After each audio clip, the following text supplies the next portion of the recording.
En s'approchant de la fin de ce cours sur la pastorale de la création, je ne peux pas passer à côté de l'importance que quelqu'un dans votre communauté reçoive un mandat de pastorale de la création.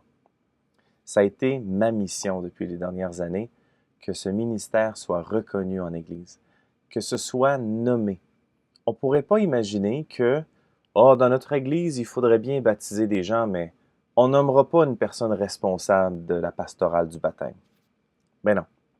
Donc, si on veut que des choses se passent au niveau environnemental, si on veut prendre soin de la création en tant que chrétien, bien, ça prend une personne responsable de ça. Donc, un mandat officiel en pastorale de la création. Je reviens à l'anecdote que j'ai racontée au début du cours. En 2005, j'étais allé voir l'évêque. Puis je lui avais demandé, je veux recevoir un mandat en pastoral de la création. Puis en 2005, il avait ri. Et ensuite, il s'était rendu compte que j'étais sérieux. Il dit, non, c'est pas possible. L'Église s'occupe d'éducation à la foi et des pauvres, mais pas d'écologie.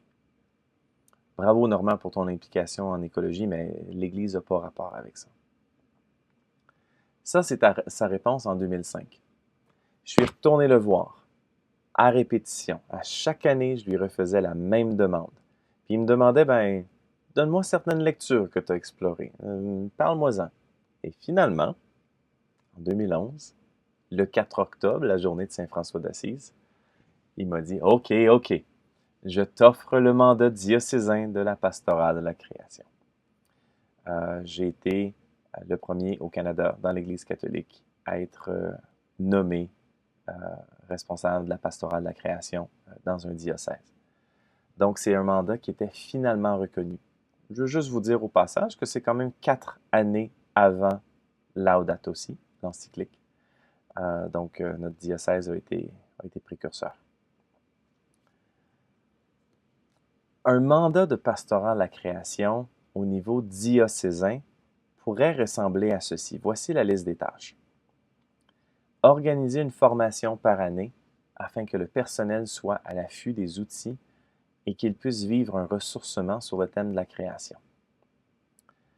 Communiquer des nouvelles de ce ministère dans les médias ecclésiaux, comme les bulletins, journaux, revues, et les médias de masse. Lorsque quelque chose se passe dans une église, il faut en parler dans les médias de masse, les médias locaux.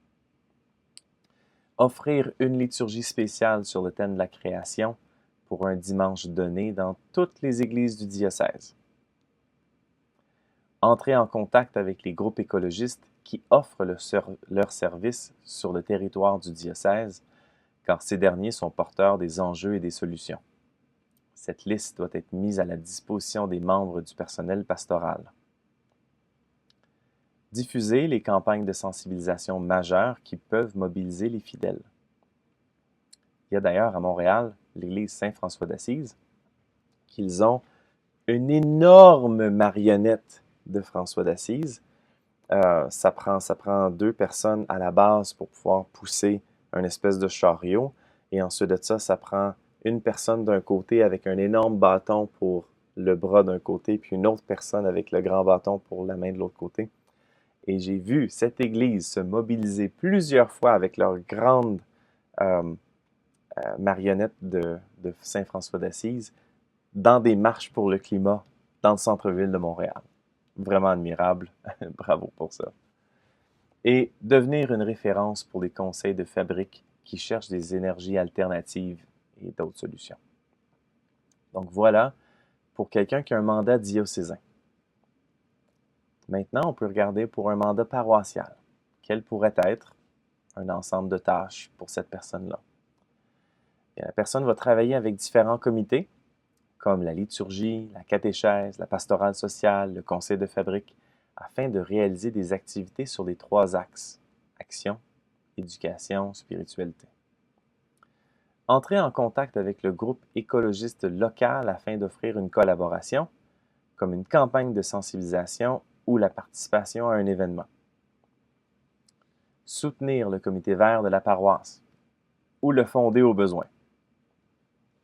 Organiser de 2 à 4 fois par année une célébration dominicale sur le thème de la création. communiquer des nouvelles de ce ministère dans les médias ecclésiaux et les médias de masse. Entrer en contact avec les groupes écologistes qui offrent leurs services sur le territoire de la paroisse, car ces derniers sont porteurs des enjeux et des solutions. Et là, il existe aussi les communautés religieuses qui ont une dynamique assez différente dans l'Église. Et que quelqu'un dans une communauté religieuse, une religieuse, un religieux, frère, sœur, reçoivent la responsabilité, une personne reçoit la responsabilité dans sa communauté de faire de la pastorale de la création. Pour une maison provinciale, ça peut ressembler aux tâches diocésaines. Et pour une maison locale, ça peut ressembler aux tâches paroissiales. Pour une communauté contemplative, ces endroits-là qui sont généralement retirés, eh bien, ce serait tellement bien au bénéfice de tous d'organiser des retraites sur l'écologie chrétienne, puisqu'elle se trouve probablement sur un beau terrain qui inspire l'émerveillement. Pour une communauté missionnaire ou apostolique, eh bien, organiser de l'éducation à l'environnement qui est harmonisée au charisme de cette congrégation. Toutes les communautés devront mettre en œuvre des actions afin de réduire l'impact environnemental de la communauté, afin de démontrer l'amour du Créateur qui nous amène à prendre soin de la création.